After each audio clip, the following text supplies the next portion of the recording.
We are live. This is Heather's Longbox with Brian SilverBax today to talk about Tampon Man and Applicator Boy. Well, we could talk about more than that, but I'm also very willing to talk about my new comic book project, Tampon Man and Applicator Boy. I'm so excited. I went to the store and picked these up. I was hoping they'd like blast off, like woohoo! That would be a terrible item to use, I would think. Woohoo! We'll just spin around. How about tampons just for you coming on the show today, Brian? Well, I appreciate it. I don't have anything except this tampon right here. Oh, so part of your Kickstarter, will you be offering?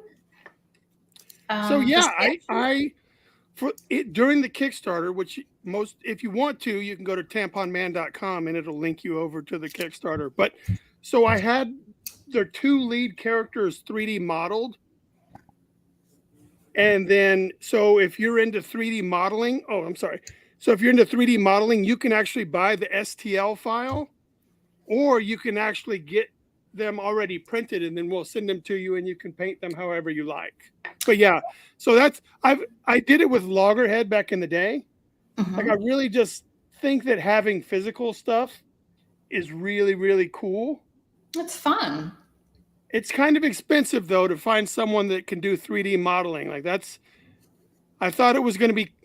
I'm an artist. I can figure out 3D modeling. And so I downloaded Blender and I was like, fuck this. This is not my jam. You were just playing with a tampon. I know. I've got my own tampon and applicator, boy. Oh, I didn't realize the size disparity. So when I created what they look like, I made Applicator Boy smaller than Tampon Man, because he's a sidekick. But when you're holding those two side by side, the applicator appears to be larger than the tampon itself. Well, the applicator's in two pieces, and you take the stick and you shove it up there. But I only bought the regular size. I didn't buy the super soakers. So maybe that's what I was thinking of. The truth is, when I came up with their designs, like of what they look like, I hadn't done a whole lot of research into what tampon applicators and how tampons are, like what they're made of. I just knew it was a cotton thing with a string so you could pull it out when it was done. And your tea's ready. Yeah. And then I also knew that the little purple applicator would be in the trash can next to the toilet. So that's where I was like, all right, that's as far as I wanted to go. So when I came up with the original design of Tampon Man, it was like a rolled piece of fabric. It was like a swirl. So if you look down at the top of him, it would be like this swirly thing. But the artist that did this comic book, I didn't give him that advice. Well, I mean, it's kind of got like a circle on there. But then I started seeing some that fold out like this. Either way, it was not supposed to be anatomically correct. Well, and some ladies might tell you that the brand OB does not have an applicator. Really? It's just like hard enough to where you just jam it in there? You just use your finger, and so you gotta try to balance that and shove it in you without dropping it in the toilet. Wow. I guess is that to conserve plastic or to make their product cheaper? They've never had the applicators, but probably because they were alternative. Yeah. No, I'm really not. And the fact that I don't have a vagina or a uterus or fallopian tubes, I don't really have firsthand knowledge on how any of this stuff works. I just thought that the idea of tampon. So first off, I didn't create it from scratch, right? My buddy who does voiceover stuff, he had a recording booth, and he had said he brought all of us in because we were making music, and it was our turn to lay the lyrics down for our song. But he was like, I want you guys to listen to this. I made it yesterday when I was messing around. And so he had made 3 audio books, or three 5-minute audio sections of Tampon Man and Applicator Boy fighting the yeast and doing all of these things, but he was just doing the voices. And I was like, dude, that shit is hilarious. So I took that with me and I was like, I'm going to go home and draw what I think these guys look like. And then once I found out what they look like, I showed Jake. I was like, what do you think? He's like, dude, that's amazing. And so I didn't create the name, but once Jake gave me the okay, I started developing the world and the city and kind of more. I started fleshing out what they were past the 5-minute little segments that he created. We have your Kickstarter pulled up and it looks like you have 73 backers already. Yeah, I came into this with 72, so we're already on a win. Woohoo! Oh, was that you, Lola? It was.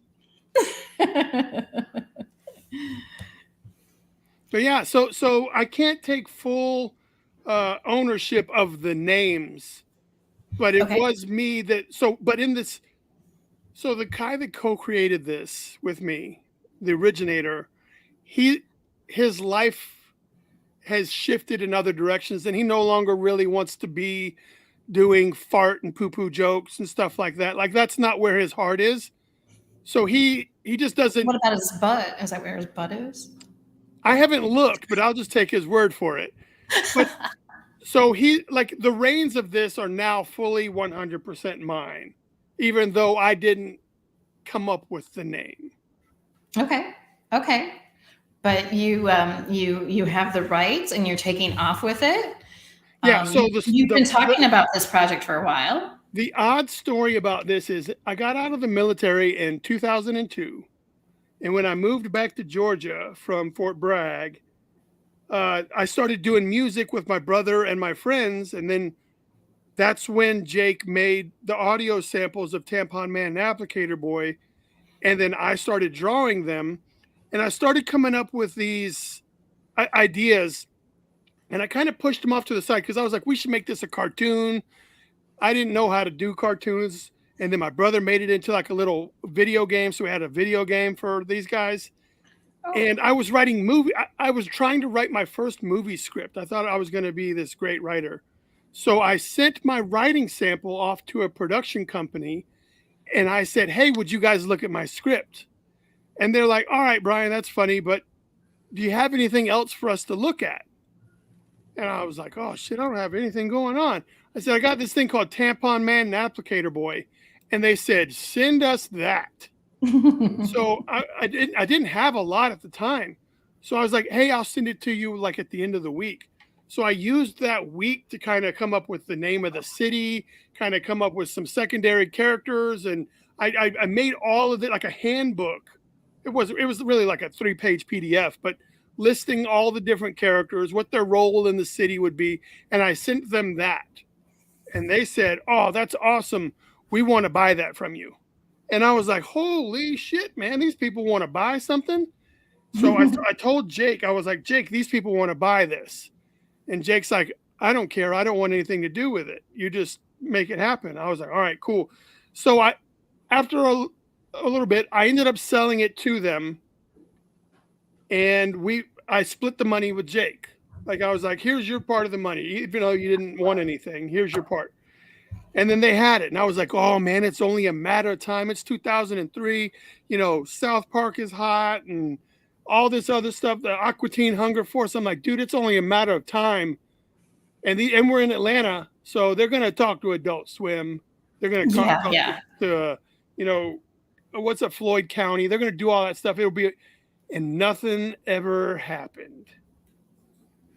Fast forward to 2020. I had my very first comic book being published called Loggerhead, came out from Scout Comics. And for me, this was the first comic book I had written. This was the first comic book I had drawn. And this was the first character I created and had part of myself. And it was being published by a legitimate publisher. So I went on LinkedIn and I was like, hey, LinkedIn. I don't really use LinkedIn. So that's why it's special to me. I'm not a LinkedIn guy. I'm not suit and tie kind of person. But I was like, I'm going to post on LinkedIn that this is a milestone. My very first comic book is coming out and, you know, tell me how awesome I am. Well, the producer that I sold the stuff to reached out and said, "Hey, Brian, congratulations on your book. Would you be interested in buying Tampon Man and Applicator Boy back from me?"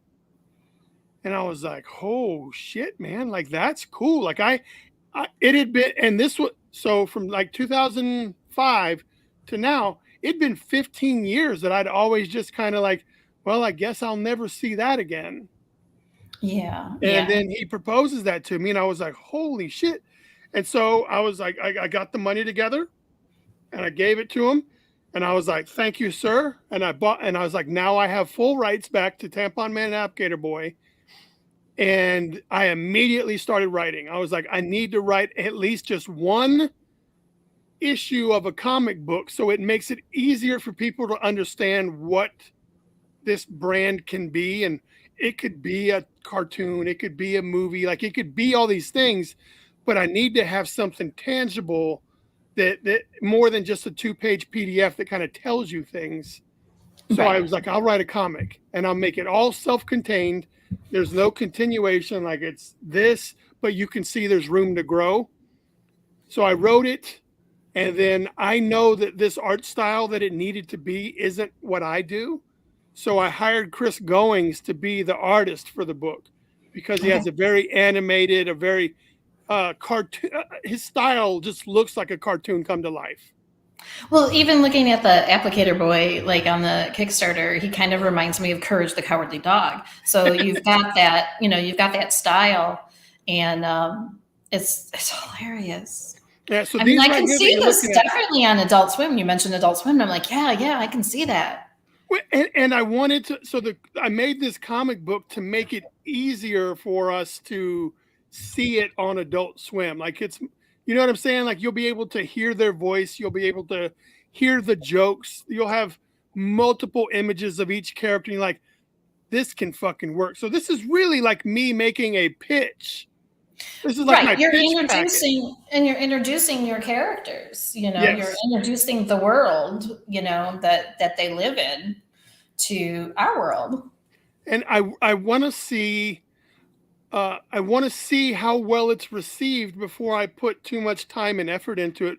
So I've made other comic book projects like Kara Prime and Logger and other things, Kara Prime Kids.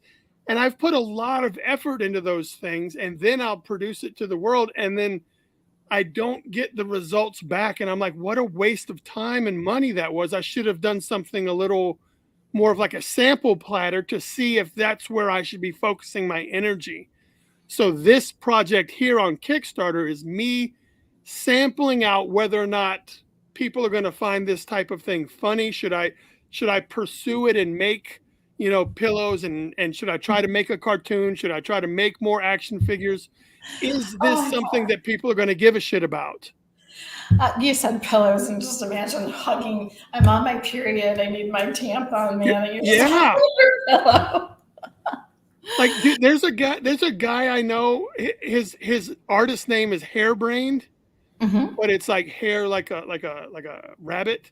Yeah. And he does something. He has the brand of clothing called period panties. And I've heard of those. Yeah, and it's all like mashup cartoon style. Like it'll be a fun play on words, like Enter the Red Room, and it'll have or the Red Wedding, and it'll have like Game of Thrones characters on them or whatever. But if this takes off, then I could see myself reaching out to Hairbrained and saying, dude, can we please talk about having some Tampon Man panties? Like that would be awesome. Well, as a woman who has periods, you get these cramps and you lose heat through your head and through your feet. So if you put socks on, it really helps with the cramps. You need socks. You need Tampon Man socks. Like their body style is very cylindrical and would lend itself well to sock. I'm doing it with my jack off motion, but with sock forms. That's awesome. You gotta put on those socks. I don't have any socks. Yeah, exactly. I did not know that. I go when it's hunting season. I go to Meijer and I buy the hunting socks, the big thick socks for my daughters and I. And those, they complain, and I'm like, there's Formotrin, and put socks on your feet. And my younger one was just fighting me about it, didn't believe me, and then realized it did work. And then she's telling her friends, and they're like, what? How does socks work? Yeah, well, now I know. Like, maybe I'll have to incorporate that somehow, not only in the marketing, but somehow maybe into a storyline or something like that. That'll be fun. Oh, pull the Kickstarter back up for a second, and let's scroll all the way to the bottom. Okay. I've got something that I'm trying to showcase that this is not a malicious, right there. So our stretch goals. Okay. If you look off to the side, for every stretch goal we hit, I'm going to donate money to period.org. And period.org is a health organization that donates sanitary things for women all across the world that have low income. Yes, so yes. I want people to watch. I want ladies to look at this comic book and get a laugh and not feel like they need to automatically put their guard up and say, ooh, look at this man making a comic book about female shit. He knows nothing about it. And really the content of the book really has nothing to do with menstruation or anything. It's just fun to use that area to come up with pun-based names and dirty humor jokes, but it has nothing to do with menstrual cycles or, all the pains that women endure to. So I just want to make that clear. And I thought, what better way to do that than to donate money to this organization that helps people that are going through that. Well, it's really cool. I know that there's a company that makes machines so that women in their village can make them and make money and provide sanitary products for their village. And it's gotten to where, they show women how to make them. And then one woman will help another woman get her machine for her village. I did an afternoon of research to figure out which organization I was going to put it to, because I really wanted the organization that I chose to be focused on underserved women getting hygiene products. And this is just the one that checked all the boxes. But if I had to run across whatever that one is you're saying, I probably would have picked that one first. Like, I just think it is something that a lot of guys won't think about, is like, not only are you poor and living on the streets, but you could get toxic shock syndrome by not having what you need to take. Like, what do you do in that situation? That's something that you end up passed out and going to the ER. Yeah, but I'm saying that's something that I don't think a lot of people think about when they see homeless females. They're just like, oh, it's just a homeless person.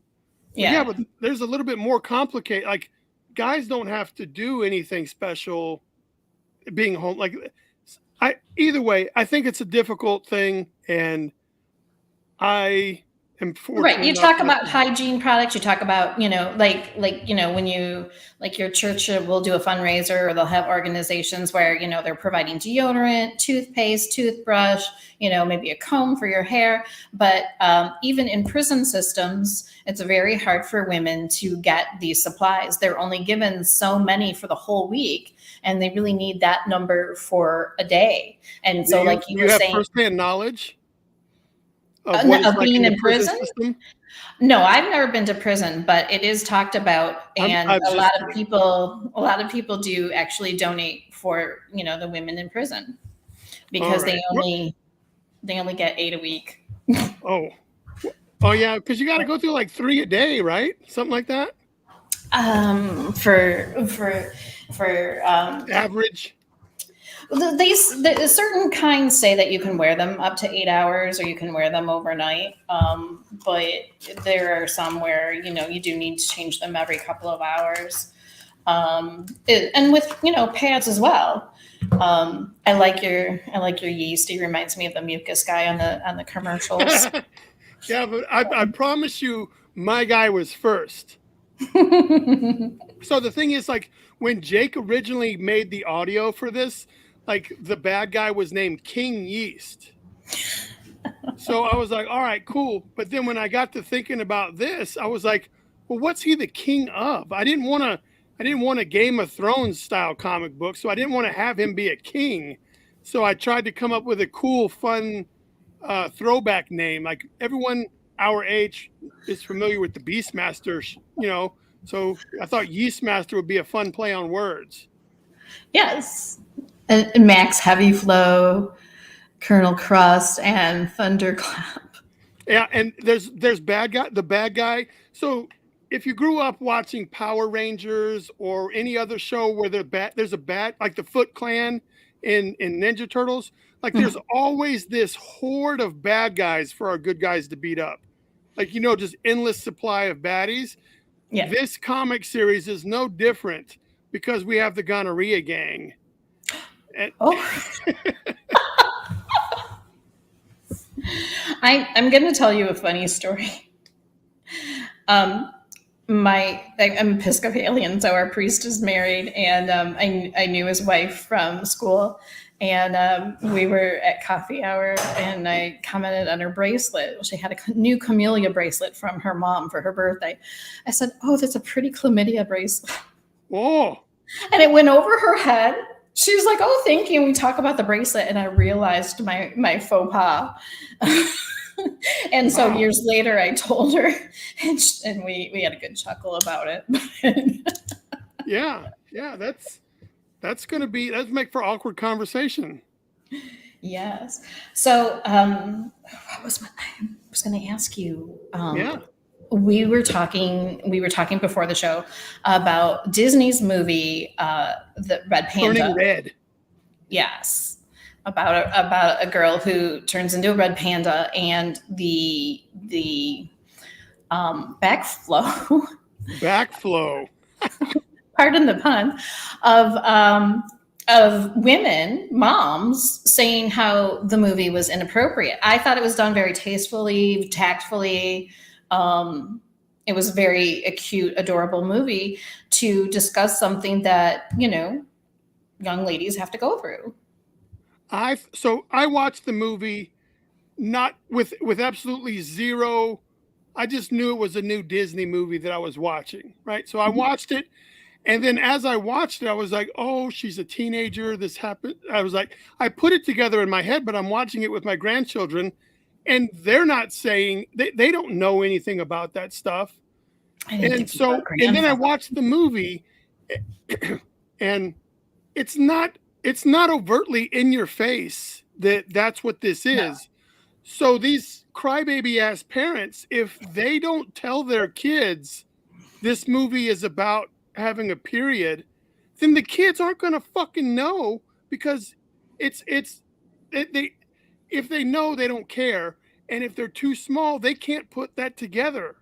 There's actually a scene where the mom thinks that the girl is starting her period, and she carries all these products, to the bathroom, and her mom and her daughter's like, "Mom," she's just horrified. That's such a small scene in the movie, and kids' memory isn't long enough. Like, they're not going to walk out of the movie and remember that one scene where she was walking to the bathroom with a bunch of tampons and maxi pads. They're going to remember how the big thing at the end comes into the concert, and the little guys are singing, and then the grandma comes back. They don't give a shit, but it's all of these crybaby ass. I don't know. It's sensitive people. Sensitive people. Yeah. They need their mind. Wondering. Never mind. I don't want to get into that here, but yeah, it's a little overtly, like, if you look to be pissed off, you can be pissed off every day. You know what I'm saying? Something can make you upset every single day. It's much like when you buy a brand new car. Let's say you buy a brand new Porsche, whatever it is, right? And you go out on the street, and then you'll notice every single Porsche, and you're like, did everyone go buy them? And the thing is you're only noticing because you have one, so you're looking. Right. So if you're looking to be pissed off, you can find reasons to stay pissed off. or to cry about some shit. So these fucking crybabies, if they want to, they can just look at anything and get their fucking panties in a wad. That's like the worst thing, especially with a pad on. Oh, I can only imagine. Oh, maybe I shouldn't use "get your panties in a bunch" because that makes it. All right. It's funny. It's hilarious. I didn't know you were a grandpa, though. Yeah. Well, I don't have to look the part to play the part. As an actor, what we do is we just transcend into our characters. But yeah, so my grandson or my granddaughter just turned 3, and my grandson will be 5 in March. Those are such cute ages. They're so innocent, and the way they pronounce words, you just, they crack you up. My grandkids mean more to me than almost anybody on this planet. Like those two, I will do anything for those 2 guys. And if anyone that follows me on Instagram or Facebook, you will see them every time they come to visit. I only take 1 million pictures for that weekend, and then I'll post them all up. Like, I really enjoy where I am as an adult now, and the things that I know and what I didn't realize, like when I had kids, what specialness. Like I treat my grandkids very differently because I was too young to realize some of the things I should have been realizing as a parent that I'm only realizing now as a grandparent. And I kind of kick myself in the ass for not doing it properly the first time. And grandparents are totally a different breed. When I had my grandkids, my parents were like, "Oh, we have a common enemy," and I'm like, "What?" And he's like, my dad's like, "Yeah, you're the common enemy," and I'm like, "Oh my God." And they're like, "You can go now." I mean, I was chopped liver. They have their granddaughters. So yeah, I don't quite have that. That's not quite what I'm talking about, but I do. So here's the thing. So when my grandkids come over, I put the phone down. They need my attention. And that's not something I was willing to give my child when I was 23, 24 years old. You know what? Being a parent, like I wasn't of the same mindset. And I almost kicked myself. I'm very upset that I did my daughter a disservice by not being as present as I realize now I should have been. Well, I mean, I'm sure, though, she sees how much love and spoiling you do with the grandkids and appreciates that. My parents are like, especially at Christmas time and birthday, they're so generous that I don't need anything. They're going to shower and love my children. That what more could I ask for as a parent? But I'll tell you what you can ask for. You can ask for a superhero tampon to save the day. I'm sorry. Yeah. I didn't want to. We're getting to talking to some real world shit. I didn't know how real world you wanted to go, so I was kind of like giving you a way out. Like if you want to talk about other stuff. Well, we definitely want to talk about your book and promote your book, but we can talk about any other kind of shit. Okay, that's fine. Like I'm all about it. I just don't want to derail whatever game plan you may have had. Like I can talk about wrestling. I can talk about movies. I can talk about TV shows. I can talk about do's and don'ts of this and fuck everybody. Like I can do all the things, and I don't have problem finding words usually. No, I'm pretty casual. It's not like we have a script or something. We're not like the Springer Show. Are you drinking cranberry juice? I am drinking Bai water. I took the label off so that we don't get in trouble. BAI, it's a non-GMO thing, and I just can't stand plain water. So I drink about 3 or 4 of these a day. Like cranberry juice, isn't that how you keep the yeast master away? It's funny because they'll say, "Oh, scientifically, there's no proof to that," but your doctor will encourage you to drink that or red zinger tea, and it seems to work. I don't know if it's like a mind over matter type thing or a placebo effect, but it does seem to help flush things out. Right on. I haven't had that issue. Again, this is just stuff that I just like, let's have fun with we're only here for a limited amount of time on this planet. Oh, so, you gotta laugh. I'd rather laugh than cry. And, you know, really, I think God's got an awesome sense of humor. And if you're having fun and laughing at no one's expense, then that's the most pure way to enjoy yourself. You're not making fun of anybody. Because I remember, like, when I was in high school, I wanted to be cool and I wanted to be accepted into all the groups because I was very much a nerd and I didn't fit in and all of the things. Like, that was me getting picked on and stuff. But every now and then I was witty enough and I would make a snarky comment about somebody that the cool kids didn't like. And they would all laugh or, oh shit, that's all, and then I was like, oh shit, man. If I keep saying these things that put this person down, I get positive attention from these people.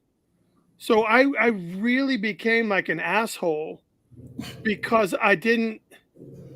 And I've apologized. I've talked to some of the people that I was like that in high school. But that's high school. You don't look at others necessarily because you're so in tune to yourself and what you want. Well, I was just searching for acceptance. But all that boils down to is I was having fun at somebody else's expense. Mm-hmm. And I don't want to do. I think now that we can still have fun and not have to do it at anybody's expense.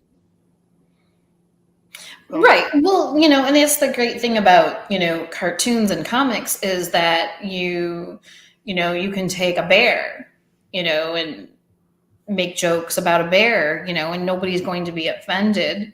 And we won't tell the bears, Well, part of it is I think we also need to relax our buttholes a little bit and not be offended by everything as long as it's in the context of a joke. Like when Dave Chappelle gets on and does comedy, he's doing a comedy bit and he's trying to get some jokes.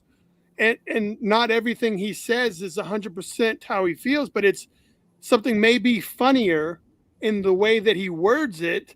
And he'll get more chuckles and it'll just be like, oh, that's a little extreme. But yeah, I can see the humor in that.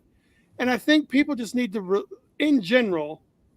We don't want people getting up on stage and slapping the shit out of, their friends. No, but we do need to relax a little bit. I mean, holy shit. There's enough poison going on in our world that we really just need to stop being so damn uptight. And change your tampon, Don't be putting more poisons up there. Don't soak your tampon in vodka and stick it up your butt. I heard that was a thing. Oh my God. Like people, all right, so you know that the tissue on the inside of your butt. I would think it would sting. Well, it absorbs fast, okay? Yeah. I mean, like when you do a suppository, when you do certain kind of medication, they talk about doing the Rick Sampson oil in a capsule and shoving it up your derriere because that way you don't get the high, but you still get the effects. Yeah, well, I heard that maybe like college girls would soak tampons in vodka and then go to class and just be drunk as shit with vodka tampons in their ass. I don't know. Maybe that's an urban legend. I'm not sure. I would think the alcohol would sting. But I don't know, and I'm not going to test the thing. I imagine a lot of things feel weird that I may never experience. Like there's a lot of things that people do that when I think about them, like, oh my God, that sounds uncomfortable. But if it's not uncomfortable to you, fucking rock on.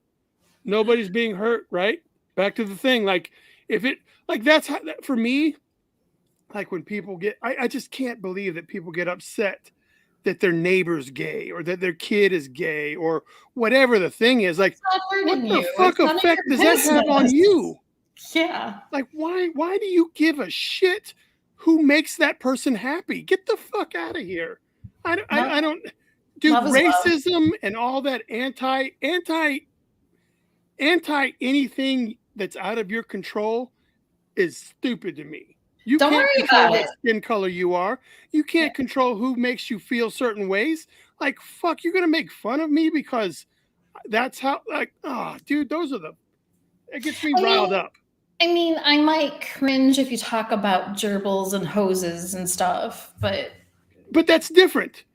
You don't have to condemn. You're not saying that's bad. I don't need to hear about it. There's a lot of things it's not for me. That once the conversation, I'm like, all right, dude, I don't want to be a part of the conversation. I don't mind what you're doing. But yeah, don't come talking about gerbils and shit like that around me. Do you not remember that? I do, the Richard Gere thing. Yeah. Yeah, I'm old enough to remember that. I don't even know if it's true, but it was. But the days before the internet, that shit was 100% fact.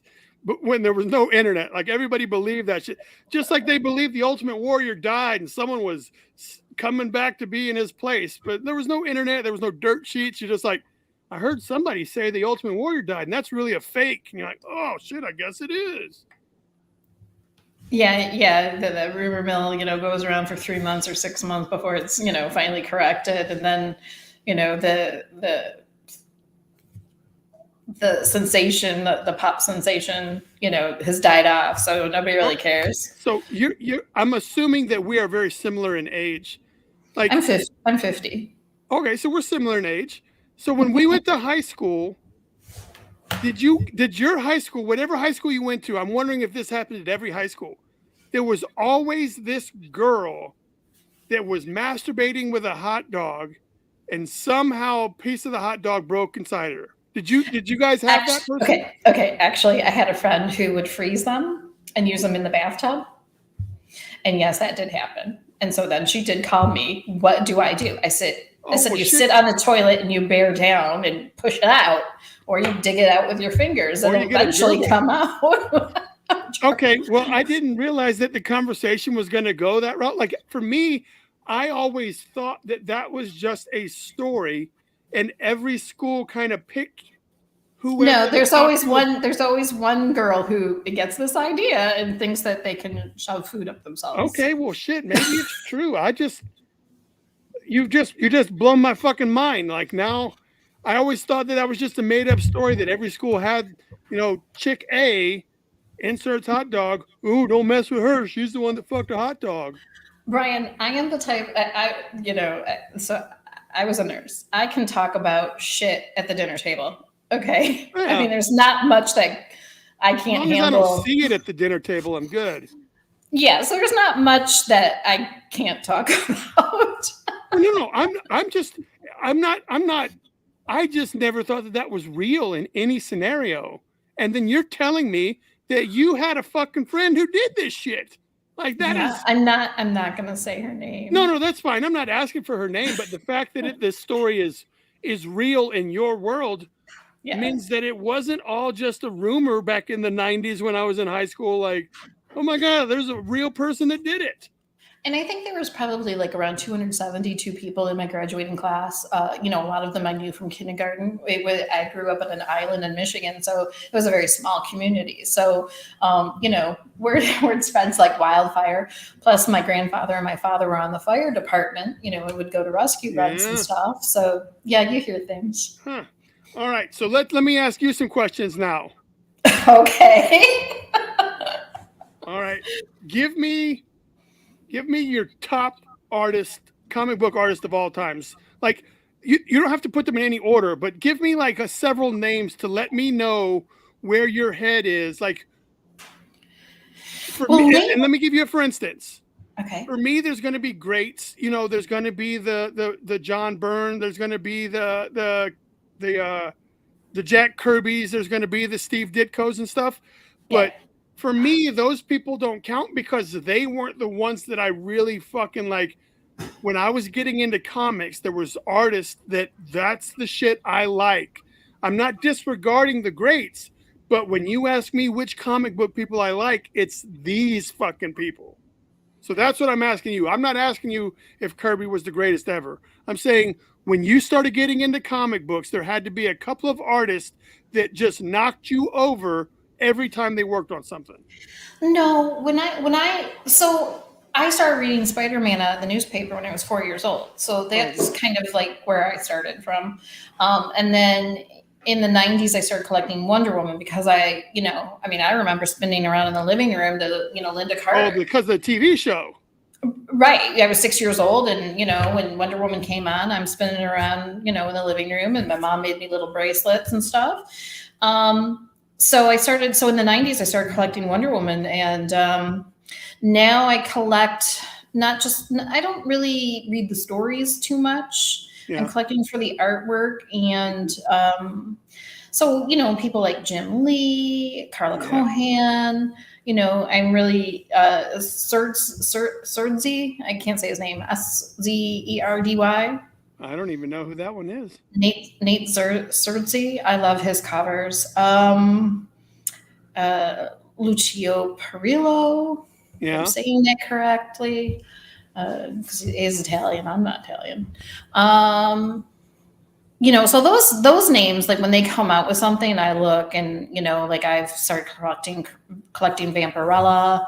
I've expanded what I collect, based on some of those artists and their works. Right on.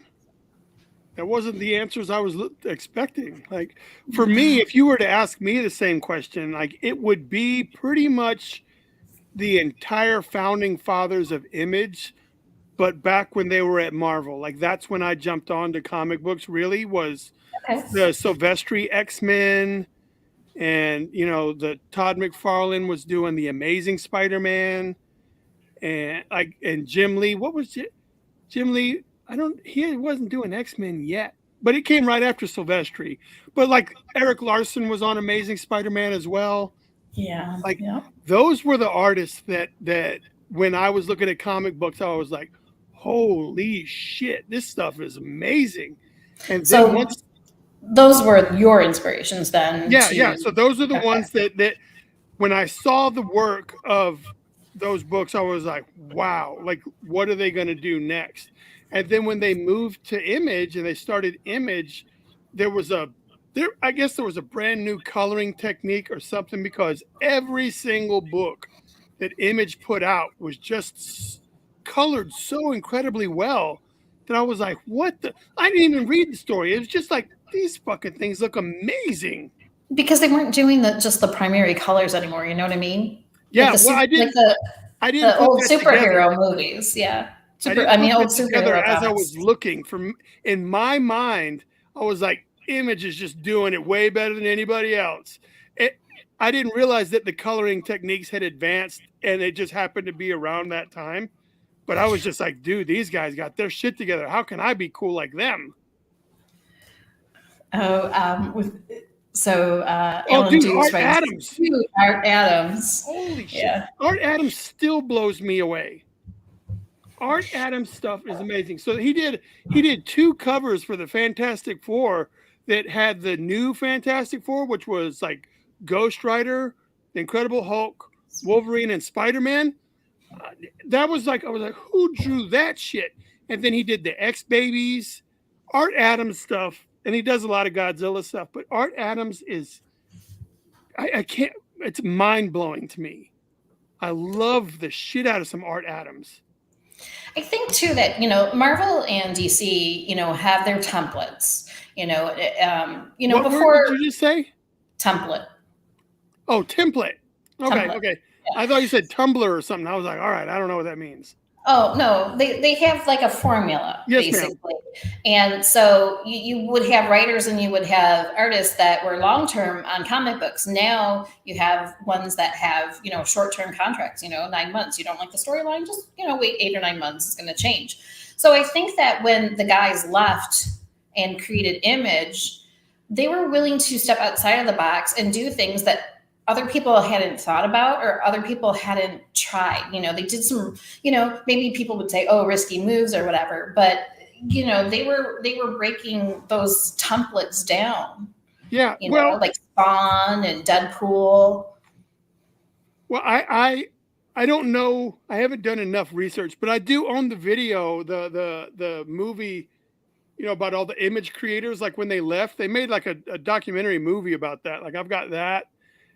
There's so much about the attitude of them saying, I'm tired of creating characters for this conglomerate that is just making money hand over fist. and they're shitting on me. Like, they made Carnage, they made Venom, and none of that, and they made that for someone else, and they don't get any, like, they got tired of that shit. I'm sure that things have been adjusted nowadays. So like when Donny Cates creates, Null or whatever else, I'm sure that there's some sort of contract that says, all right, I created this character for you guys, Marvel, but anytime y'all do some shit, like kick some money my way or some merch or whatever, there has to be some, like nowadays, I'm sure that stuff is more in place than when those guys left in the 90s. Well, even like, look what happened with Jack Kirby's family. I think that set a new precedence among artists. That yes, I'm under contract with Marvel or DC, and yes, I created a character, so they own it. Just like when Frank Cho does a piece, he's doing somebody else's character. So like with Frank Cho's books that he comes out with, he has to be careful. He can't come out with his own book where he has all these drawings of Wonder Woman. So, and he's created stuff while being under contract with, DC. So you get compensated, but you don't own the rights. So if you walk away, you lose your character, but you've been compensated. Yeah, I'm not a big fan, and I understand. And as an indie creator, like the goal, like that when you work at the big two, you're gonna get more eyeballs on your name and on your product and what you create. So the goal is to get to the big two, do something quick that gets popular, and then get the hell out so you can make something on your own.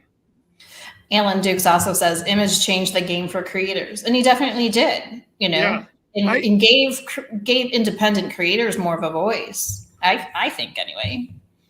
For me, there's always been independent creators, or we wouldn't have like Bone and Concrete. Like Dark Horse Comics has been around. That was used to be a little bit more indie than it is now, but like there's always been that. But I think the Image thing did bring the awareness to maybe a larger population of people that weren't comic book people. Like, oh shit, there's other comic books that aren't Spider-Man and Batman. What do you speak of? This is weird. And so maybe it just opened people's eyes that there is something that exists outside of those two. Outside of superheroes. Yeah. Well, outside of Marvel and DC, granted, mostly superheroes, but yeah. I mean, what would the Crow? Come on, man. Like that shit's badass. Yeah, it's a different kind of hero. Sin City. Now, as far as indie guys, who do you like? Oh, that's difficult because I don't read. So first off, I don't read very well. Like I think I have some sort of dyslexia or something. Reading hurts my brain, and so I don't read. Okay. And that has made it very difficult for me to like enjoy new writers. Mm-hmm. But so all I can do is really tell you what I like about artwork. And I don't know, like everybody who's pursuing art has my vote. Like fucking go get it. You know what I mean? Like not everything has to be for me to appreciate the journey that you've been on. So I don't know that I have shit. I wish I should have thought about that, but fuck, I don't have an answer. There are so many guys that are doing, variant covers are just really the thing right now, the trend right now. Well, they were. I think that seems to be going down. I'm finding a lot less work for myself. And I don't know that it's because I'm telling myself it's not because people are bored of Brian or Brian's work is suffering. I'm telling myself that it's because the market is going down. Yes, it's the economics. They've been oversaturated and overdone. I've said this a number of times, is the publishers and the stores that run exclusives, they didn't run quality control, and they were letting anybody with a crayon make a variant cover, and the collectors got upset and kind of just said, well, if you're going to let all of these artists do it and not have some sort of quality control, then I'm just going to stop buying variant covers. And when they stop buying variant covers, then the stores stopped doing exclusives. But they did not put quality control on those as strictly as I think they needed to be. And so there's a lot of covers that I think just feel very elementary, or I don't want to take anything away from anybody's talent. So that, but when you see bullet holes and it's the same bullet hole and it's like a copy and paste thing. Oh, I don't even want to get into that topic, but there are some people that very clickbait, like what is it called? Clip art, like and collage and trace and reuse, whatever. That's just not for me. But to me, like, I would think that the retailer needs to say, I'm not going to run this shit. Like, but they don't, because they're so anxious to have an exclusive that they don't even give a shit what the quality of the product looks like. Because I've got my exclusive Department of Truth cover. It may look like horse shit to everybody who looks at it, but this has my name on the back. And sometimes that's blinding to the retailer. And then now they're stuck with 500 copies of this Department of Truth that aren't going to go anywhere because they priced them at $20 a piece.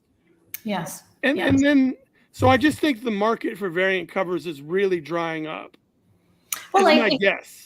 I mean, I see the trend, like even in Kickstarters offering, like I went to do a Kickstarter and I couldn't choose a cover because there were actually 20 different variant covers. But there are certain artists that I like their work and I follow their work. So it doesn't matter if they're working on this project or this project, and that's the great thing about some Kickstarters with the variant covers is they're pooling the following of different artists for their project.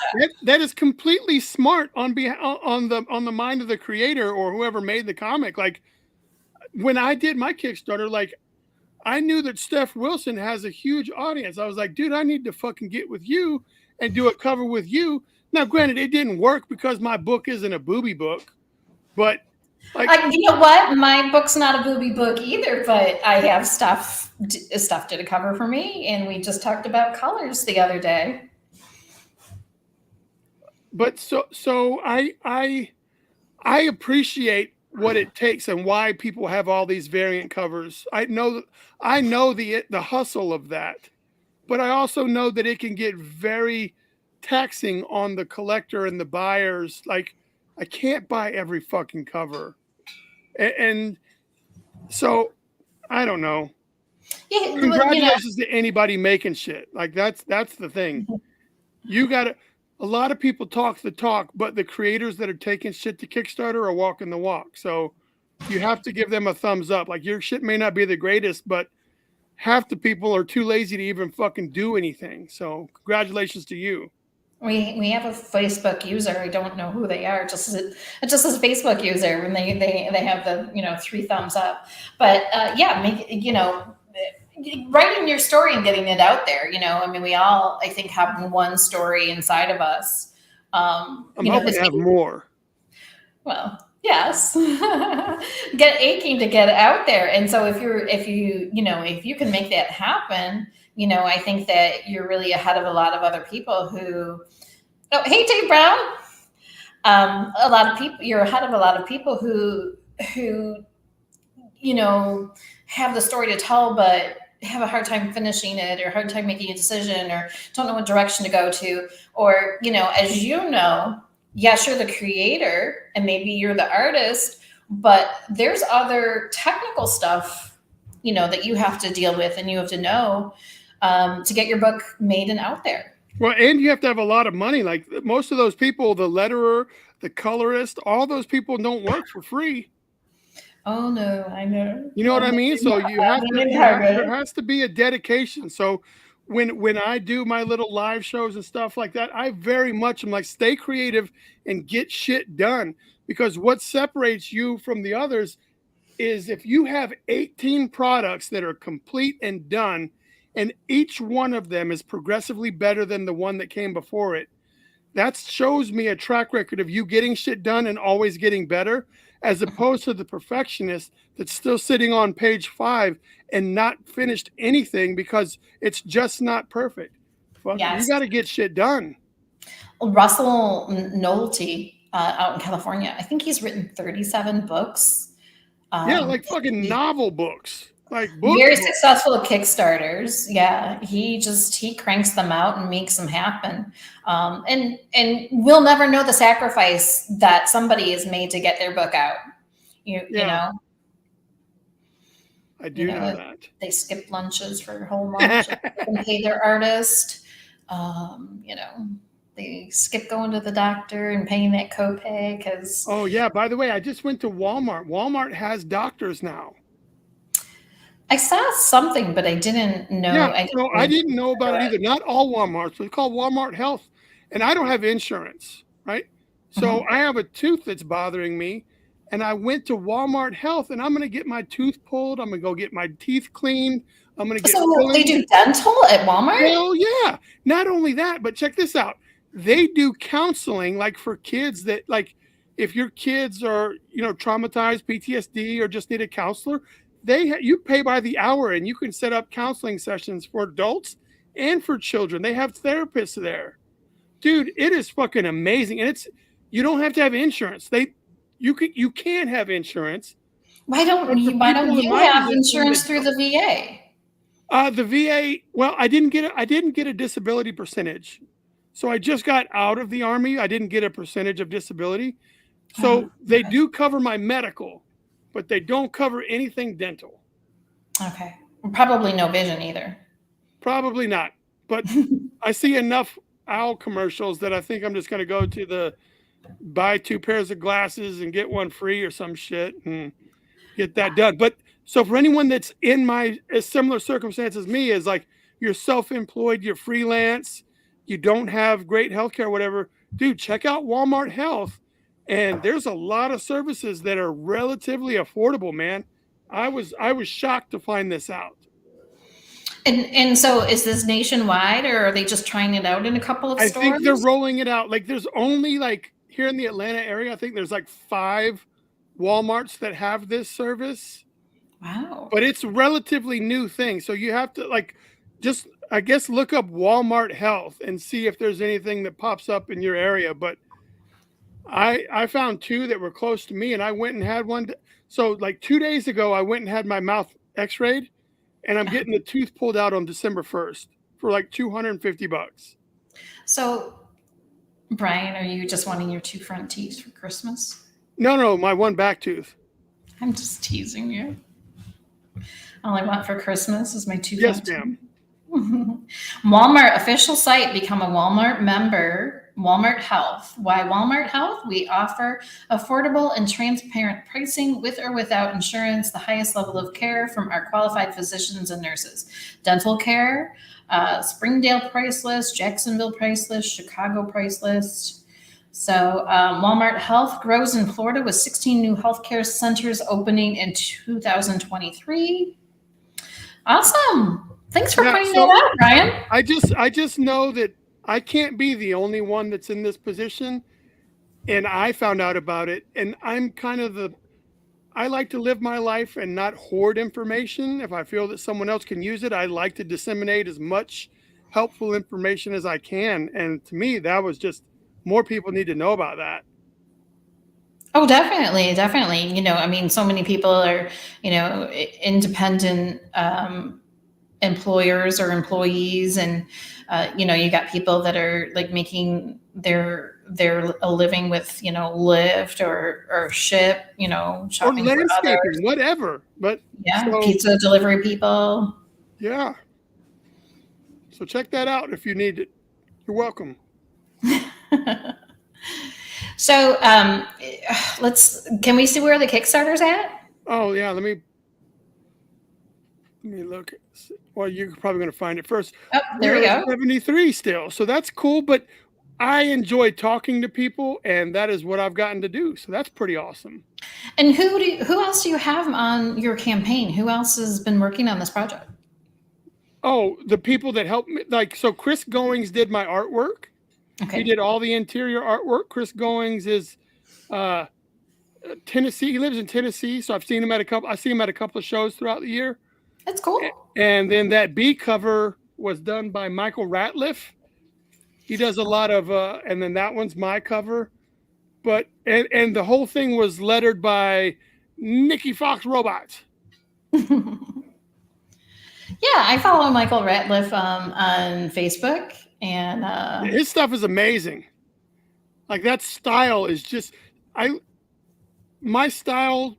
My brain doesn't let me make things in his style. Like I really appreciate how that looks, and I think to myself like I should be able to do that, but my brain just doesn't work that way. So I enjoy looking at other people's brains that do work that way. Well, I mean, isn't that the fun of collaborating with someone else? It is. So that's the part of the reason view? I stopped coloring my own artwork, because I wanted someone who's like calling in life was to color, because they know techniques and they know their way around, color palettes and shit and textures that I just don't have. So I really enjoy having my work colored by somebody, because what's going to make my shit better than touched by someone else who's at the top of their game? Like, to me, it really blows my mind when I see some of the stuff I get back from my colorists. Yeah, because that's what they focus on. That's what, like, not all they do, but all they do. And there are people that are digital. There are people who airbrush. There are people who paint the old-fashioned way and then scan the stuff. Yeah, sometimes there was a guy that did the covers for Cult of Dracula. Like, he did all the B covers for Cult of Dracula, and his paintings were like this big, like they were huge. And he would have to do photography. You can't scan them in. Like, he has to set up a camera and do all the lighting and take like this perfect picture. And then that's what they used to make the covers, was the file that he took the picture with. Was that Shannon?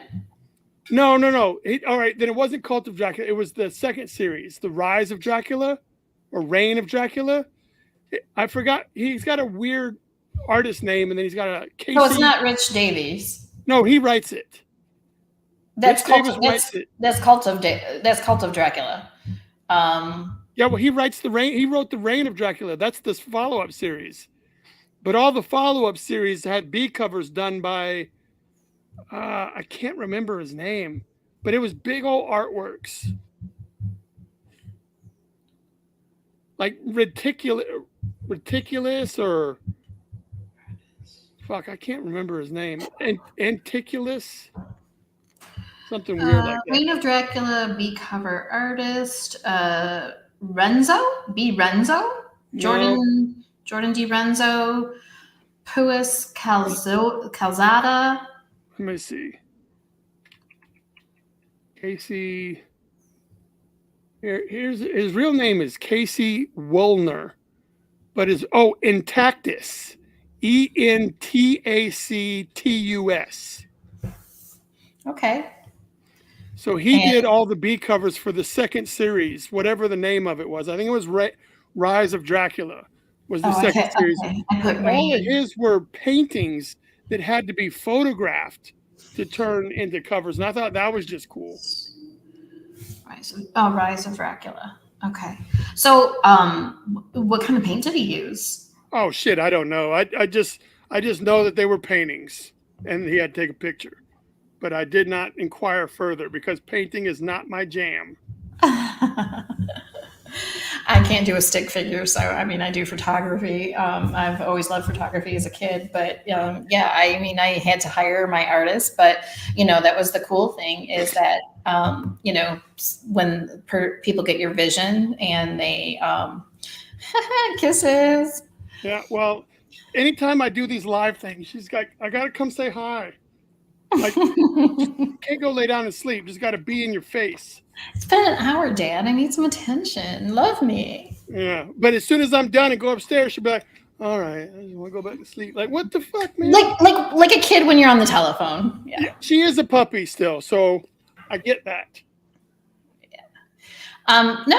Just working with artists who see your vision, or they really like your project idea. Stuff's enthusiasm is contagious. He's just so excited for you, and he's just so positive that when he complimented me, I was like blushing and gushing, you know, on my LinkedIn Messenger, you know, and so it's just people like that make it a positive experience that makes creating even more fun. Yeah, I tell you what, like when I wrote the first issue of Tampon Man and Applicator Boy, I wasn't even sure what it would look like because I hadn't worked with Chris Goings in the past, and I didn't have a full detailed layout. So some of these scenes I was just writing just to move the story forward. And when I gave it to Chris, I was expecting him to have more questions like, hey, Brian, when you said this, you know, were you thinking this and this? And he just turned the shit in. I was like, dude, that's awesome. Like I got to see like the rawness. Like I would have probably not given him the direction to get there in some of these, but he got there and I was like, oh, that's cool. And it's as the writer, for me, it was fun because I don't want to micromanage to the point where I might as well just draw the shit myself. You know what I mean? Like I want to give the artist the creative freedom to just mess around and have fun with it. And when I get it back, you're just like, oh, dude, because I go in it with no expectations. Like I just expect it to be good because I know whoever I've hired. And when I get it back, I'm just like, oh, that's fucking awesome. Isn't it wonderful when they just nail it out of the park and you're just blown away? And then you're thinking, that's my character. That's going to be in my book. Yeah. So when I did the Tales of Kara Prime, which was an anthology series I did, I had 19 other writers on this project. And each one of these writers was writing one of my characters that I created. So I had this whole anthology that was all my characters written by these 18 different writers. I was like, dude, how fucking cool is that? And they were all drawn by different artists and stuff. And I was like, these are my characters. And it felt really special to me. And the Kickstarter didn't quite hit the numbers that we needed to make it a profitable situation. But it's still one of the coolest things I think I've been able to do is have all of these creative badasses interpret something that I created or something that was mine and put their spin on it. I was like, oh, that's really cool. And I hope to experience it again. It's cold in the studio. Put your socks on. I know I need socks on and a coat. I'm getting cold here. Maybe you just need to change your tampon or something. Maybe something's going on. So the other part of, you know, creating and, you know, having the money to do it and everything is crowdfunding. And you know, you're doing Kickstarter. My next guest is going to be Russ Cassidy, and he's going to talk about the different platforms. And I didn't, you know, Lola, she did her book Lure. She actually had Indiegogo going on and Kickstarter going on. Yep. And there's another one now. Like David Byrne is using BackerKit to do his crowdfunding. Yeah, and Russ is on an even different platform where the creator gets the money right away, like Indiegogo, but it has a lot of other features like Facebook, or not Facebook, but Kickstarter. Yeah, and, I think I saw what's his name? Evan was using that. I forgot what it's called. Like Zoot, is that it? I'd have to look it up, but I think that, you know, you were saying, you know, your Kickstarter didn't go too well. You know, I wonder if you ever, you know, decided to do it again and you used one of these different platforms, if that would work out better. Yeah. The thing is, like, I don't have the time and effort. Because I don't have anybody that does these. You can hire Russ. Russ does it. But I'm not saying that people don't do it, but I don't have a teammate. I don't have a road dog. I don't have a best friend. I don't have anything. So when I do these things, like once I do it, I'm fucking spent and I'm burned out because I don't know. I wish I was part of something bigger, but I'm not. And so I just do what I do and I fucking just keep moving. Like if it didn't do well on one platform, I run the risk of it not doing well on a second platform. And then where does your self-esteem go from there? Like, oh, I fucking shit the bed over here, and now I'm going to shit the bed over here. Like, what am I going to do? Buy more beds to shit in? Okay, and I understand what you're coming from. Like, for instance, I'm hiring Russ to do my page settings and to communicate with the printer for me. So like, I know that I can't do everything myself, so I have to outsource or I have to hire a person. And Russ is actually a person that's hireable. Mhm. You can hire him to run your campaign, and he handles all that. Yeah. But you know, so I feel bad. You have this great project, and you were saying that the funding just didn't happen. And sometimes it's the point of the year. It did, but here's the thing. So when I take things to Kickstarter, and I've only ever done Kickstarter, not because I'm Comicsgate or whatever the fuck all that bullshit is about, but simply because that's where I started, and I don't feel like fucking around and doing it on 18 different things. I'm already doing that with social media. I got some Hive, I got some Mastodon, I got some Facebook. I don't need to diversify my crowdfunding shit. So that's why I picked Kickstarter. Okay, so when I take things to Kickstarter, the project's already done. Okay, I've already paid. This book is already done. You've paid your artists. Done, and I have come out of my pocket, and it is fucking finished. I don't rely on the money from the crowdfunding to make the project happen. I cross my fingers and hope that I'll get some of the money back that I put into the project. And so when I say I lost money on that project, it's the campaign's, funded, because my funding goal is never like what I put into it, or I'd never get funded. No one's going to pay that much. Right. So so it funded, and it looks like I made money. Like, you're like, but Brian, it says you made $7,000. Okay, well, first I got to print off 1 million books. Then I got to try to break these people off a little money for donating to my shit. And so I don't make any money. So when I don't want people to say, well, it says funded on here, he's full of shit. And plus also people don't realize Kickstarter takes a percentage. Yeah, so when I say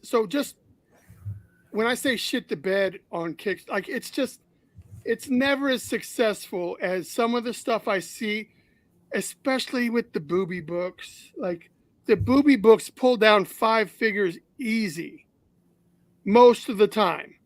Well, maybe next time you'll do Tampon Man and Depends Boy or something for shitting the bed. It just seeing that kind of stuff, and not taking anything away from those creators, but seeing the turnout and the amount of money and repeat contributing to those projects over and over. And I can't even get that. Like, you have to do boobies or already be super established in order to get that level of success. And I don't draw boobies very well. So I think maybe that's the bitterness in me, is just, you don't draw boobies well.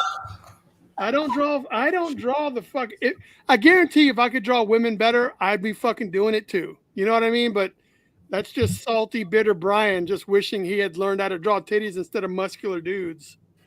So it's just not your forte. No, I'm just not good at it, and I'm not. And I haven't been willing to put in the amount of practice and work to get better at it. Well, I mean, I suppose so much. I suppose booby books aren't for everyone. Although I collect Zombie Tramp. But I mean, there's a story to that. I could be in a theater and yell boobies, and all the guys turn around. We know that men like boobies, and sex sells. I know, and like I said, I'm not mad at anything. It's just unfortunate that I can't play that game because I don't have the tools,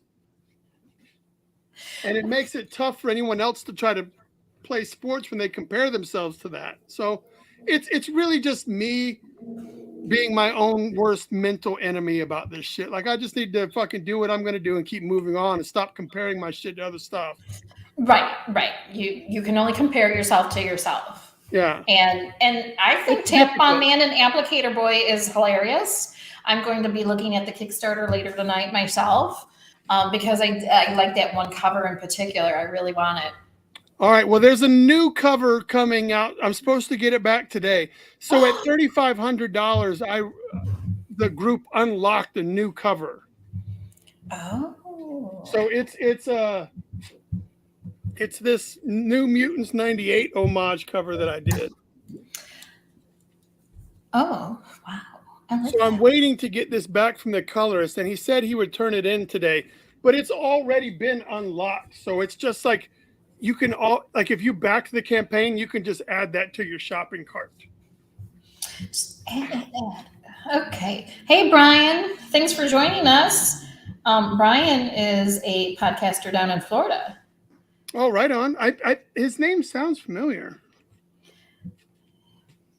Two really awesome. Oh, see, I knew him.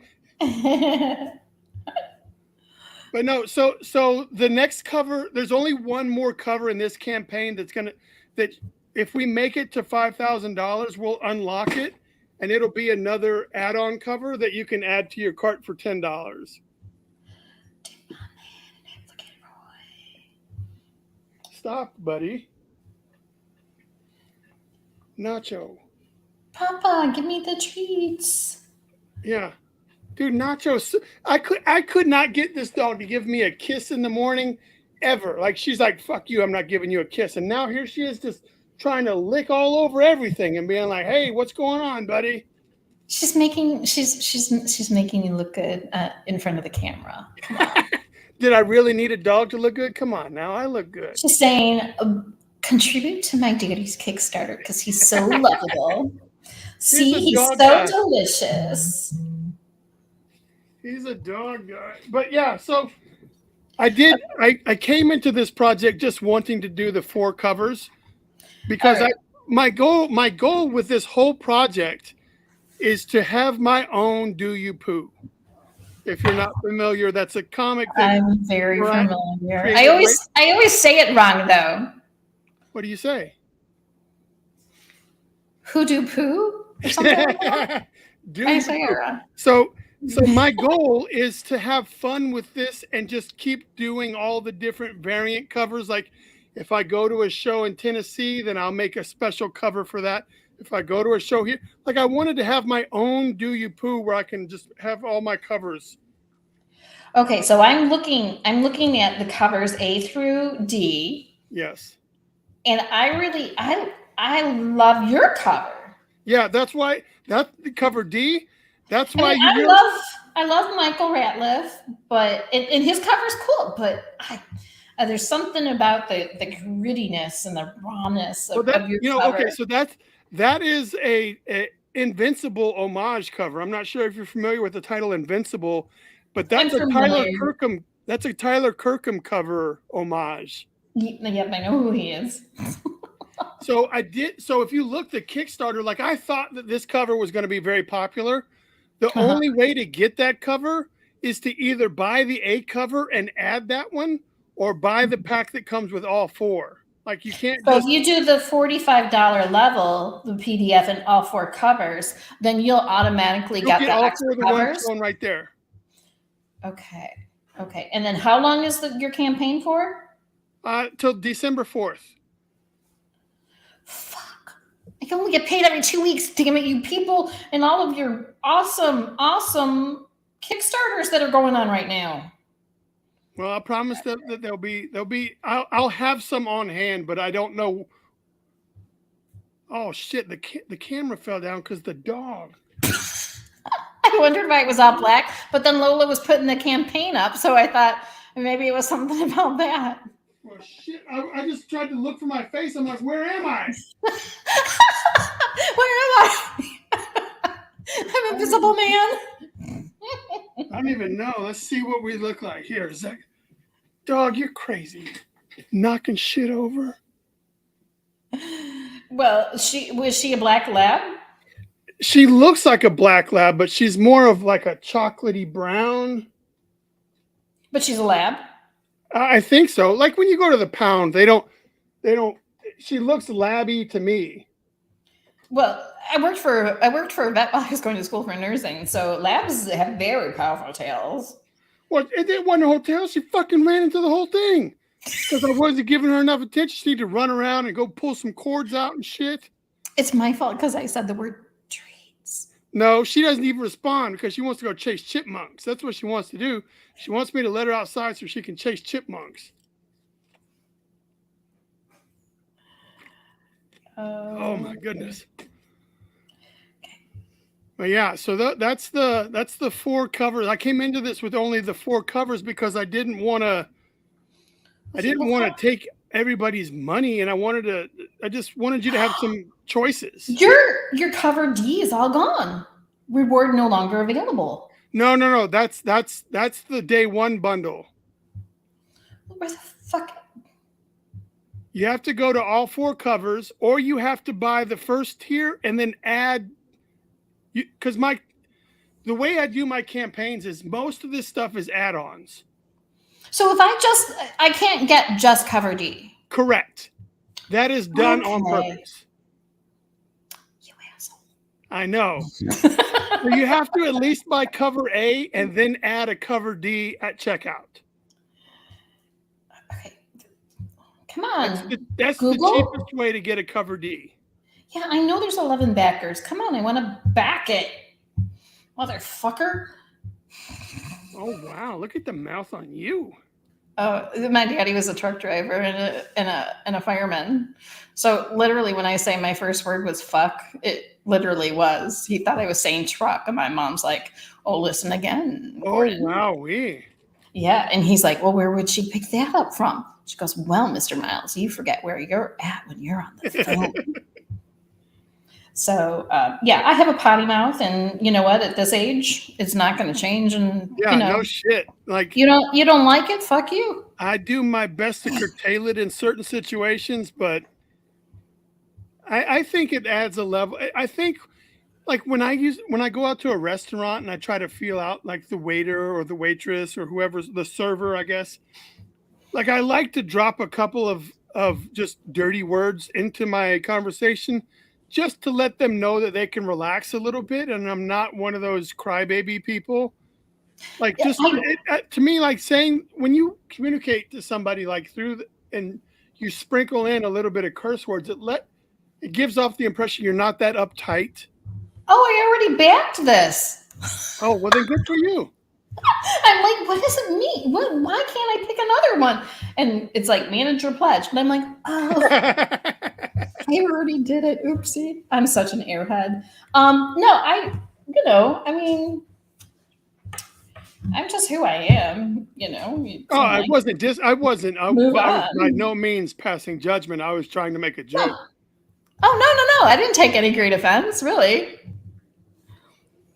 No. I mean, I tell people off in the store. Oh, right on. Some people need to be told off. They're too used to getting their way because they puff their chest out.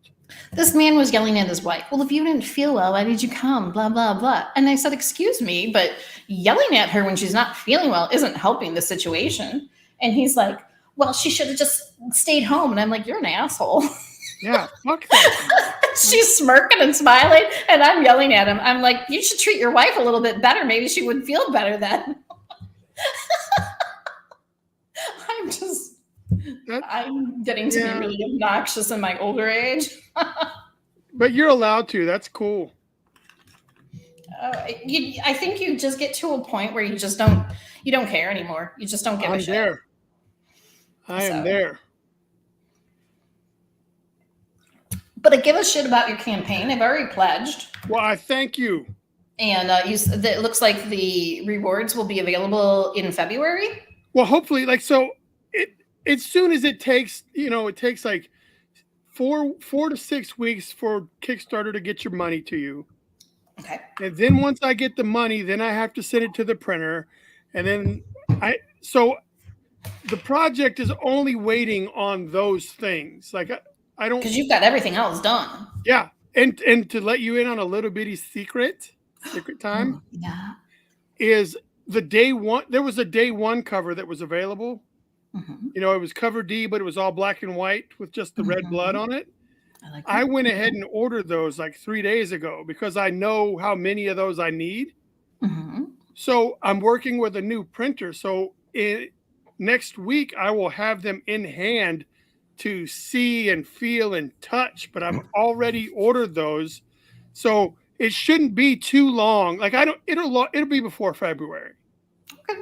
Well, I just saw the date on the campaign, so I try to give myself enough of a buffer to, like, if something messes up, I can still be pretty close to whatever I said. Right. So I'm really hoping like we should have these things out by mid-January. It should be hitting mailboxes. Awesome. I'm so excited for you, Brian. It looks really hilarious. Lola's already contributed as well. We've been talking about it and having a good old laugh, even though we're girls with boobies. Well, this is not a book for people that don't have boobies. This is just fun. Like if you enjoy South Park, if you enjoy Aqua Teen Hunger Force, if you Robot enjoy Chicken. Archer, if you enjoy Rick and Morty, I'm not saying my writing is on those levels of smart and witty, but It's along those lines, is what you're saying. I'm trying to get there. But so if those things are your cup of tea, then this should fit pretty close in. This would be like the Walmart version of those things. It's not quite. When you make your tea, make sure you're using the tea bag and not the tampon. Yeah. So where can people find you? Because we were talking about social media a little bit. Yeah, I'm pretty much Brian SilverBax on all social media. And that's Brian with a Y, SilverBax with a BAX. And you're on Hive? Are you on? I'm on all of them. Even Vero. I wish more people used Vero. I never heard of Vero. That's the one that Scott Zack Snyder tried to get off the ground. Like he was one of the day one investors or whatever, but Vero lets you put like movie reviews and video clips, and it's very much what Instagram was before TikTok. Oh, see, I loved Instagram. Being a photographer, you could put your photo up, and now I go on there. It's just photographers fucking are migrating to. Okay. Vero is where photographers are migrating to now that Instagram is turned into TikTok. Yeah, and reels. Yeah, and then I was putting pictures up, and it said you could make this a reel. I'm like, I don't want to make it a reel. Yeah, but that's the only way you're going to get engagement is to put some sort of song behind it or some shit, and then Instagram is telling you that reels are the only thing. So here's a picture as a reel. Whatever that viral. You do it so well. Okay, so welcome to Vero, and I'm gonna sign up on this, and people can also still find you. It's silverbax.com, and then for the campaign, they can go to tamponman.com. But Vero, like I watch a lot of YouTube stuff on marketing and stuff like that. And a lot of photographers that I've watched their videos have said that Instagram is dead for photography, and they're all trying to move to Vero. Well, I'm going to talk to my cousin too. My cousin's a professional photographer. She's out in Maine right now. She might already be on Vero. Oh, I'm whispering my phone number out to everybody. Oh my God. I didn't hear it. I just heard whisper sounds. Psst, psst, psst. Next. Oh, okay. Sends me a special code. Oh, yeah, they're going to email you a verification thingamabob. Choose a picture and write a bio. Oh, I just got an email saying that my copies of Tampon Man cover E are on the way. Awesome. And we got to hear a little secret. It's going to be staple. They're 80 pound paper, 80 pound text paper satin, and then the cover is a cover paper satin printed matte laminate finish. Oh, you're going fancy. I don't know. I've never used this company before, so I kind of wanted to get this first little batch done before I make the big order from the Kickstarter. Like I kind of want to know where I'm like I needed to pick a starting point. So I wanted to see what these were, and then I'll make my choice on what the bulk of everything else is going to be. Hey, Lola, what kind of paper did you use for your book? Lure. Fuck if I know. We're real professional around here. Can you tell? Well, yeah. So I this is my first time using Mix'em. So I plan on doing an art book, and these guys offer like hardbound. You can get hardcover books, you can get art books, you can get calendars, and it's the interface is very user friendly. Like you can just drag your shit on there. Whereas all the other times I've had comic book stuff done is I have to send them the files, and then you have to wait to get your proof, and then this, and it fucking takes forever. Whereas when I did this on Mix'em, I loaded my files up, and I had a digital proof right there. Wow. And they were like, all right, well, your shit's going to printing. We'll send you some notifications when it's on its way. Like it was very, very easy. So I want to see what the quality is in hand before I say this is what I'm going to start doing from now on. My username, my name's not available. Fuckers. Then you got to put the real. I'll just use my middle initial. I do the real indie princess all the time. Oh, should I start using the Baroness? Oh, that's probably going to be taken. A lot of G.I. Joe fans, I'm saying that's probably taken. I'll just use my name. Okay. Everybody else knows my name's Teresa. My birthday's the same as Mother Teresa. I thought your name was Heather. I'm sorry. It is Heather Teresa. Oh, well, I didn't know that part. I just knew Heather Miles. Yeah, that's my name. Oh, there's the pissed off one. Well, hello, mister. What's up, guys? Yeah, we've been talking shit for an hour and a half. Where you been? I don't know, but he hasn't had Nacho jumping all over them, scratching the shit out of their legs. Or knocking down the camera. Yeah. Well, I shouldn't stop talking about her because now she'll get riled up and come back over here and pay me a visit. Okay, so now I'm on this Vero, thanks to you. Well, yeah, but Vero is really like, I really like, you can put movie reviews, and I watch a lot of movies, and I like putting reviews up for just like, hey, here's what I thought, and hope you have a good time. Like, I like what Vero has, and I just wish there were more people using it. Tyler says, I used every version of Heather I could think of. Well, thank you very much, Mr. Fucker. And he's been working on home stuff. Is that like home improvement stuff, or are you painting at home? I would say that's probably home improvement. Well,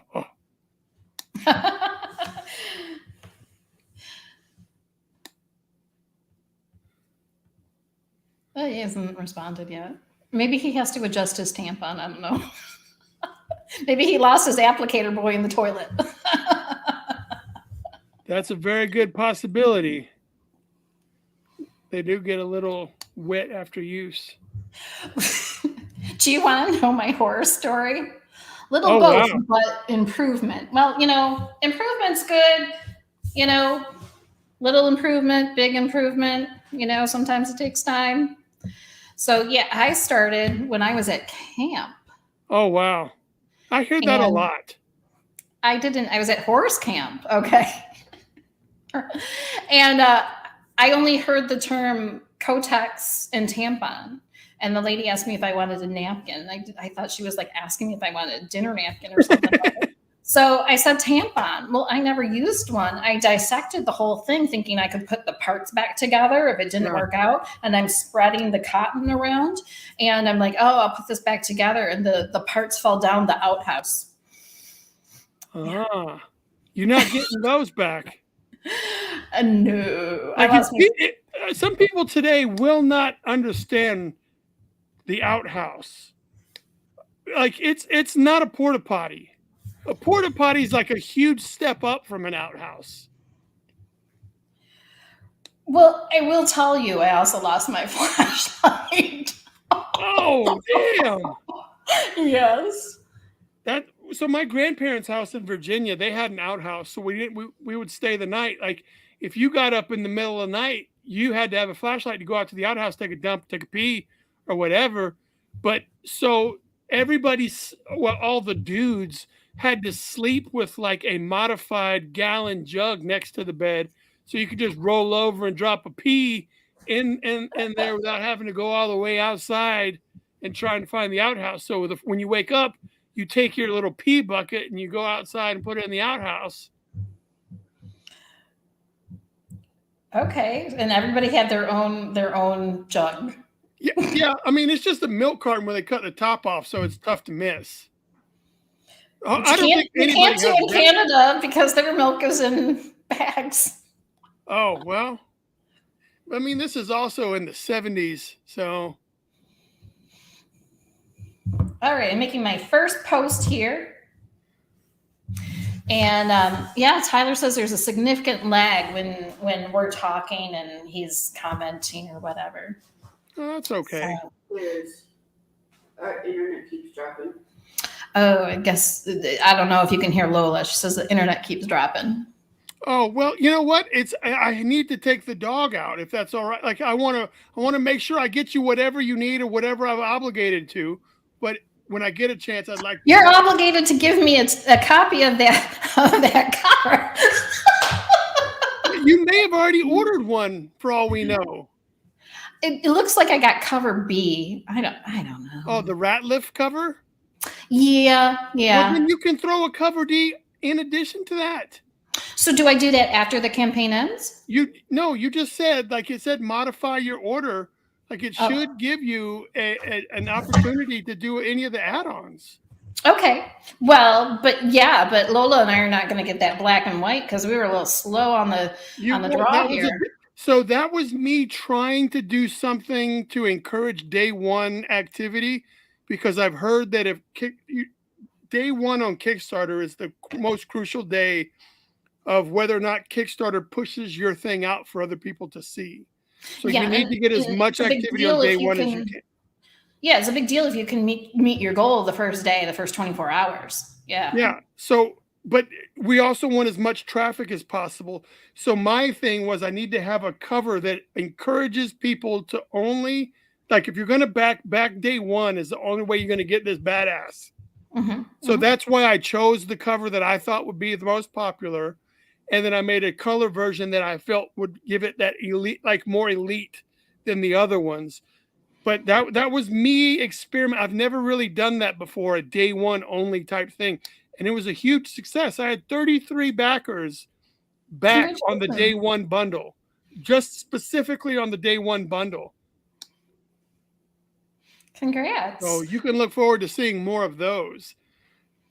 Okay. But I do have to print off a couple of extras so that to make sure that I don't get any fucked up ones. Like if I order the exact right amount, then that doesn't leave room for error. Like if one of the printings is off or something.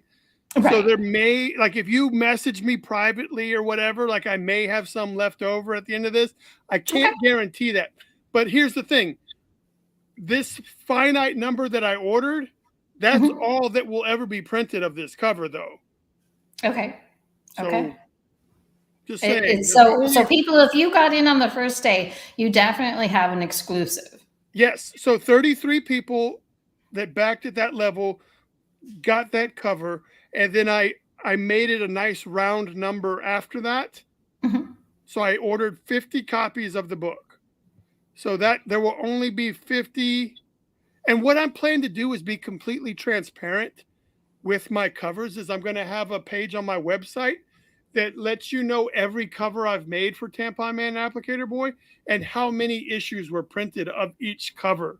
So so they may not all be in existence, but whatever, I'm going to have the hard numbers so that people will know 100% for a fact how many were printed. Like I said, I'm very honest. I'm very, I want to be trustworthy. I want my word to mean something. So when I tell these people it's limited, like I'm only got 50 printed and that's it. And that's Yeah. simply because 33 people ordered and I wanted to order 50 so I would get the price break. And that really is only going to leave me with about 15 books to have in hand. And that's not a lot. Right, because I mean, you're going to put one aside for your kid, you're going to put one aside for your sibling, I mean, there's going to be a couple that, you're going to give to, special people in your life to, for them to see, your project, this pivotal moment in your career. But yeah, so I think that's one thing that I will do that maybe not a lot of other people are doing is I want to almost have like a checklist. Like you're like, all right, I got the Michael Ratliff B cover, I got the day one cover, and then let's say a year from now there might be a total of 20 covers that were done throughout that whole period of time, and you'll know what they all look like. Like maybe you missed a post and you're like, oh, well, I didn't see that one come out, now I have to find that one or something. I want it to be fun, like a scavenger hunt. Like people got to collect all the Pokemon. You're going to have to fucking collect all of the damn tampons. And actually it is a good idea for collectors too, because I'm in one particular auction group and stuff like that, and this guy's like, I won this Do You Poo or Hoodoo Poo or whatever it's called. He's like, I won this, and it was mailed to me along with this other book. What's the worth? What's the value? And we try to explain to him the whole procedure and stuff, and how whatever you think it's worth. Yeah. Because it's one of those things that if you love it and you're a collector, it's going to be priceless. And he's like, yeah, but what's its value? He just wanted a price so that he could turn around and sell it. Well, and we're then go to eBay. Those people that use that, if it's not on eBay, then you get to dictate. You say $100 and maybe somebody will fucking pay it. But if someone's already sold one for $5, then you can't go much higher than $5. Yeah, because no one's gonna, unless you find the village idiot, you're not gonna get your $100. Well, we can let you go so you can take care of Taco. Nacho. Nacho. I'm so sorry. No, for some reason that comes natural. Like my mom calls her Nacho or calls her Taco sometimes, and my grandson calls her Nacho or Taco sometimes. Taco or Nacho. Well, I used to watch a show called The League. I don't know if you're familiar with the show The League. One of the characters in the show was named Taco. We actually have someone here at the studio whose name is Taco. Oh, well, yeah. Well, this is Nacho. Nacho, me, Taco. Nacho dog. It's my dog. Well, I eat a lot of nachos, so it's just natural that I have Nacho Libre as my dog, right? Yeah. Oh, and she's wrestling and winning. Oh, she's pulling a Mike Tyson. Yeah, get that corn out of my face. But thank you guys for having me, Miss Heather Teresa. Thank you for joining me. It was fun. And thank you to the Indie Princess and the whole Indie Vault crew for talking to me. You're welcome. You can come back anytime. All right. Well, honestly, so how about this? Make me a promise that when you guys at least, like when you get because everybody's going to get their digital copy really quickly after the campaign ends. Like once the money's collected, everybody will get their digital copy. Okay. I need you guys to let me know what you thought of it after you've read it. Okay. Well, definitely we will. I hope that I didn't let anybody down or make this thing sound way better. That I don't want to have sold you a bad bill of goods. Like, this isn't funny, man. That motherfucker. Well, and you're gonna get a girl's point of view. We're girls. Both of us have, I think, good senses of humor. We're not easily offended. We crack dirty jokes. Well, like I said, and nothing. Some people slap other people's butts around the studio. Nothing in this book is overly raunchy. Like they say the word "fuck" a couple of times, but there's no. I don't even think the idea of sex or anything, like it's really, there's not any raunchiness to this book. Just lots of blood. Not even really. Like it's the fact that they're a tampon. All right, now I'm getting disappointed. There's not a lot of blood. Well, I didn't want to go too hard on that because then people will think it's.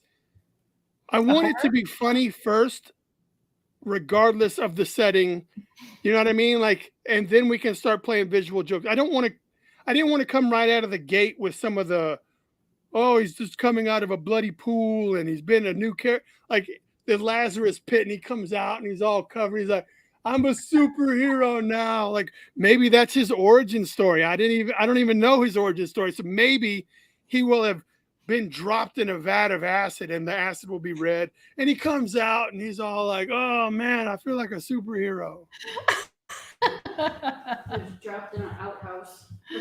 Oh yeah. Oh, Varian's asking him if the second book is called Tampon Man Blood Brothers or There Will Be Blood. That's hilarious. So here's the thing. I think Nacho's giving me a little bit of time. I expect a lot of people to be writing and sending me messages after this, because they're all going to have their own ideas of, oh, you should have a character named this, or you should have a story named this. And I want everyone to know I will not be taking suggestions for the reason that I don't want someone to feel like I owe them shit, because I've already have my thing kind of planned out. And let's say, for instance, you pitch me a character named Dildo Scrum, right? And you're like, Brian, I got this guy named Dildo Scrum, and it'd be awesome. And let's say that maybe I already had a character in mind that was going to be a Dildo Scrum character. And then you see it and you're like, and then you'll say, Brian stole my idea. But in the end, I'm going to sue you for royalties for dildos. This could happen. So I want everyone to understand I am not entertaining anything about Tampon Man Navigator Board. So your suggestions, I can't take them because I've already got plans, and it would be easily be. It's your creation. You're going to take the story where you want to take the story. I know, but like I said, if you let's say you send me a thing saying, Brian, check out Dildo Scrum, and then 2 months later you see a character that was already going to be named Scrum Dildo, and you're like, Brian just stole my shit and didn't give me any credit, or something to that effect. But if I don't listen to you and I don't, like I say, hey, I let you know up front that I'm not listening, then I don't want to be accused of stealing from anybody, because that is not what I'm doing. Right. No, I understand. Someone could easily try to hurt what I'm building in that manner. You know what I mean? My phone keeps going off because Varian's on the other side over there, and he's messaging me. They're fighting against the menstruation, man. Blood Oath, Bloody Sunday. They can meet Captain Redwing and Aunt Flo. I got a million of them. Well, dude, I've already got Aunt Flo. Like, she was a character, like I've got the Gonorrhea Gang. There's all kinds of stuff. I didn't have the funds to do more than 25 pages. Right. And I needed to make a singular thing to get me started. So I promise. And here's another thing that I was thinking about doing. If this takes off, then maybe I'll open it up to, let's do another creator anthology project to where you write a Tampon Man based story and add it to the collection. And this guy adds the tampon. So we would have a collection of different stories on Tampon Man adventures. But I need to know that the audience is going to be there and want to see what we're doing. And so I don't waste any more fucking time and money. Right. No, I understand. You got to gauge the audience and everything. No, I'm very much looking forward to reading. I promise you the PDF will be shortly after I'm told like everyone's money has been collected, because it's already ready to go. Like, I want to send it out, but some people still drop off even after the campaign and don't pay their bill. Yeah, I think that Kickstarter gives you like a week to like change your card or whatever. Are you okay? Yeah, she just stepped on my dick. All right. We'll let you go, Brian. All right. Thank you, guys. Tamponman.com. Tamponman.com, and we'll look for Brian SilverBax, and you take care of your injury there. Thank you, Indie Vault and everybody. Thank you. Bye. Bye-bye.